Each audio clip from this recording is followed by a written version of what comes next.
आप बताएं, आपको क्या लगता है अभी ये जो तमाम इंडिकेशंस हैं और उसके बाद वेनेजुएला के सदर को भी वहां ले जाना अमेरिका और कहना कि वहां पर ही कार्रवाइयों का आगाज होगा, साथ ही साथ ये कहना कि हमारी ऑयल कंपनीज लुक आफ्टर करेंगी वेनेजुएला के तमाम मामलात, तो this is what America already wanted. जी हाँ, बिल्कुल ऐसा ही है। देखें कि एक तो जो अगर हम ब्रॉडर उसके पिक्चर देखें तो ये एक जंग नज़र आती है बज़ाहिर ऑयल के लिए। ऑयल देखें, जो वेनेजुएला है 303 बिलियन बैरल्स के ज़खायर है, दुनिया में नंबर 1 है as far as oil reserves are concern.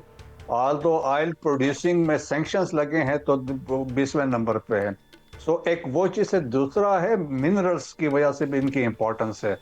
बाकी देखें जो कहानी बनी है वो तो ग्राउंड रियलिटी के हिसाब से 2018 के इलेक्शन हुए थे जो दुनिया ने एक्सेप्ट नहीं किए, अमेरिका ने माने नहीं, और देर फॉर उन्होंने कंटिन्यूसली इस पे बात करते रहे हैं कि मदुरो उन्होंने कहा इलेजिटिमेट प्रेसिडेंट है, वो ज़बरदस्ती आया है, और उस पर उन्होंने अकॉर्डिंगली फिर बहुत सारे इल्ज़ाम लगे हैं, उस पर हेड मनी भी लगाई और उसके बाद ऑप्शंस भी लगे। इवन देखें 3 तारीख को प्रॉबली चंद दिन पहले प्रेसिडेंट ट्रंप की उनसे बात भी हुई थी, लेकिन मेरा ये मानना है कि it was a strategic surprise जो उन्होंने अचीव किया बाय द अमेरिकन।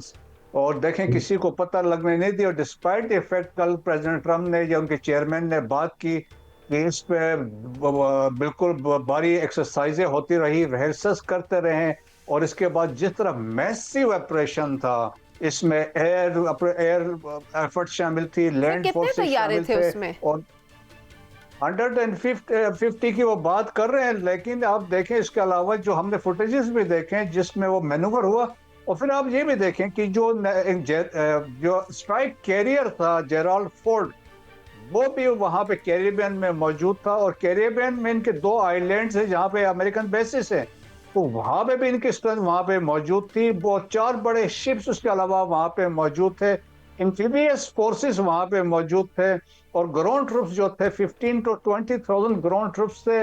और इसके अलावा देखें कि जो जहाज F-18 थे, F-35 थे, F-22 थे, उसके बाद B-1 थे, B-2 थे, B-52 बम्बर।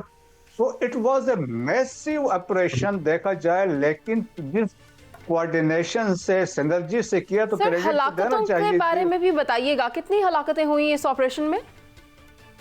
अभी तक देखें ऐसा कोई क्लेम कहीं से नहीं आया है, और देर सेट की प्रिसिजन स्ट्राइक्स किए हुए थे जिस तरह टारगेट्स पे ये गए हैं। और डेल्टा फोर्स बेसिकली देखें, उन्होंने बेसिकली हेडक्वार्टर्स को टारगेट किए हैं, या डिफेंस हेडक्वार्टर्स या जो दूसरी यूनिटें थे उस लोकेशंस पे उन्होंने हिट किए हैं। लेकिन जो डेल्टा फोर्स है जो स्पेशलाइज है काउंटर टेररिज्म ऑपरेशन में, और ये इनके पास एक्सपर्टीज है, they can go after high value target, जिसमें इस वक्त मदोरा जो उनके लिए था, और जिस सफाई के साथ वो उतरे हैं, जिस तरीके से वो उनके घर में उतरे हैं। और फिर लेकिन ये तब मुमकिन है जब अंदर से लोग गद्दारी करते हैं, अंदर से लोग मिल जाते हैं, फैसिलिटेशन हुई, बहुत सारे लोग ऑन बोर्ड थे, सो कोऑर्डिनेशन हुई, और करके तो एक देखें ये मानना है स्ट्रेटेजिक सरप्राइज भी हासिल किया, and they have shown to the world their military superiority. उन्होंने कहा हमारी अभी तक मौजूद है, और at the same time they have given warning to the others कि हम अगर यहाँ पे ये कर सकते हैं, हम आपकी तरफ भी कर सकते हैं। और उन्होंने ये मैसेज भी दिया, जोग्राफिया या location is no issue for them, उनके पास उनकी कैपेसिटी है, वो कर सकते हैं। सो मेरा ख्याल में फिर अभी सवाल आएगा चाइना क्या करेगा, रशिया क्या करेगा। सो बहुत बड़ा सारा क्वेश्चन है, लेकिन एक प्रेसिडेंट सेट हो गया है, और इसको लोग बाकी भी इसका इनिशिएटिव लेंगे। और जहां तक हलाकतों की बात है सर, इंटरनेशनल न्यूज़ एजेंसीज के तहत कहा यह जा रहा है तकरीबन 40 के करीब हलाकतें इस ऑपरेशन में हुई भी हैं। मैं चाहती हूँ air vice marshal retired Sajid Habib साहब भी साथ हैं। सर, आप मुझे बताएं एंटोनियो गुतेरेस ने क्या करना है, क्योंकि यूएन के जो चार्टर है उसकी खिलाफ वर्जी कोई एक बार तो नहीं हो रही, होती ही चली जा रही है, मगर कुछ किया नहीं जा रहा यूएन की जानिब से। अब आप वेनेजुएला वाली सिचुएशन ही देख लें, और अगर हम वेनेजुएला की बात करें तो यहाँ पर आप देखें कि जो वाइस प्रेसिडेंट हैं उन्होंने चार्ज तो संभाल लिया है, लेकिन अमरीकी सदर क्या उनको एक्सेप्ट करेंगे वहाँ पर इस वक्त हुकूमत करने के लिए? उसके बाद क्या हो सकता है, क्या उनको भी टारगेट किया जाएगा? मुझे बहुत शुक्रिया सबको अस्सलाम वालेकुम। आई थिंक ये एक बड़ी प्लान्ड डेस्परेट मूव है, प्लान्ड और डेस्परेट। और जिस तरह अभी बताया इन्होंने कि बहुत सारी डिप्लॉयमेंट्स थी, 150 से ज़्यादा जहाज़ थे, तो ये कोई भी शख्स मान नहीं सकता कि इसको रशियंस और चाइनीज़ जो है मॉनिटर नहीं कर रहे थे। उनके लिए तो मैं समझता हूँ कि देवर लेटिंग इट हैपन, क्योंकि इसमें एंड ऑफ द डे जिसने भी किसी दूसरे मुल्क पे जाके किया है, वहाँ पे इब्तदाई कामयाबी के बाद वो उसमें एम्ब्रॉयल हुए हैं, उसमें वो फंसे हैं, वो वियतनाम हो या वो अफ़गानिस्तान हो, वो वहाँ से उनको निकलना पड़ता है। तो मेरे ख्याल में इस वक्त चाइना तो बिल्कुल इस मूड में नहीं था, हालांकि चाइना सबसे बड़ा बायर है उनके वेनेजुएला के तेल का, और उनकी जो पेमेंट्स हैं वो भी युआन में हो रही थी। तो कमिंग टू युआन, मैं समझता हूँ कि जैसे बहुत सारे और भी एनालिस्ट आज कह रहे हैं, and I agree to that, कि ये पेट्रो डॉलर की जो हेजेमनी ख़त्म हो रही है, ये उसको रोकने की एक डेस्परेट मूवमेंट है, लेकिन ये रुकेगी नहीं।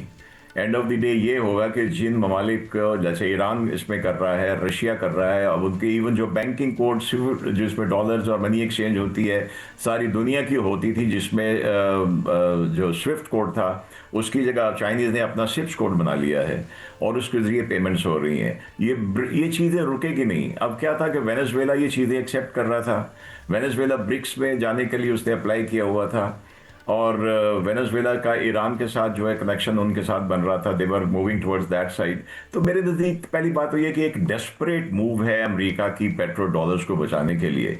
अब हम सिंपली अगर लेमैन ज़बान में देखें, हमने अमेरिका से अगर हमने कोई चीज़ अमेरिका ने हमसे ख़रीदी है तो वो जितने मर्जी डॉलर छाप के दे दे, हमारे लिए वो पेपर करेंसी वैल्यू करती है कि अमेरिका की, because it is the money. लेकिन जब ये हेजेमनी ख़त्म हो जाएगी, इसमें जैसे कदाफी ने कोशिश की थी वो अफ्रीकन दिनार शुरू करने की, उनको ख़त्म कर दिया, तो ठीक ये है वही चीज़ है, लेकिन ये रुकेगा नहीं मेरे नज़दीक। ये साजिद सिलसिला हमीद अब साहब, जो क्या कंट्री अमरीकी सदर डोनाल्ड ट्रंप अपने अहदाफ को हासिल कर लेंगे, जबकि वहाँ पर जो वाइस प्रेसिडेंट इस वक्त मौजूद हैं वो इख्तलाफ रखती हैं और अमरीका की जो जानिब से ये जो अटैक किया गया उसको एट्रॉसिटी डिक्लेयर करती हैं और ये कहती हैं कि history will never forgive you. तो एक सख्ती देखने में आ रही है। आपको लगता है कि कोई इख्तलाफात हो सकते हैं अमरीकी सदर को इस वक्त जो वहाँ पर वाइस प्रेसिडेंट मौजूद है? मुझे पहली बात है, ब्रिगेडियर साहब ने जैसे कहा कि अंदर की मदद के बगैर ये चीज़ हो नहीं सकती, वो शकील आफरीदी हो या कोई और हो, उसके बगैर हो नहीं सकता। जो अभी तक इनकी न्यूज़ आ रही है उसमें CIA ने जो इनके सदारती महल के जितने सिक्योरिटी वाले थे उन सबको ऑलरेडी अपने साथ मिलाया हुआ था, तो ये उसके बगैर तो हो नहीं सकती। लेकिन नॉट दैट कि हर कोई वेनेजुएला का बंदा जो है, ये उनके जो बाशिंदे हैं, they would like to welcome mister Trump, he is going to वो स्कॉगमायर में उस दलदल में फंसेंगे। और लेकिन ये डिपेंड करता है कि फौरी तौर पे तो नहीं होगा, लेकिन आहिस्ता आहिस्ता ये चीज़ें निकलेंगी। ट्रम्प इनिशियली तो वो कर लेंगे और उनकी कोशिश होगी कि मिनिमम पॉसिबल टाइम में वो जितना, देखें ना उनकी एक कंपनी को ऑलरेडी आज ही उस कंपनी ने अपना ट्वीट किया है कि हमें we have been American company को they been called back to Venezuela. अब अमेरिका का क्लेम ये है कि 100 साल पहले ये सारी जो इनकी वेनेजुएला की ऑयल थी ये हमने एक्सप्लोरेशन की थी, या बाद में ह्यूगो चावेज ने और बाद वालों ने इसको नेशनलाइज करना शुरू किया। अच्छा, तो इनिशियली तो शायद ये कर ले, लेकिन not in a long run, not in a long run.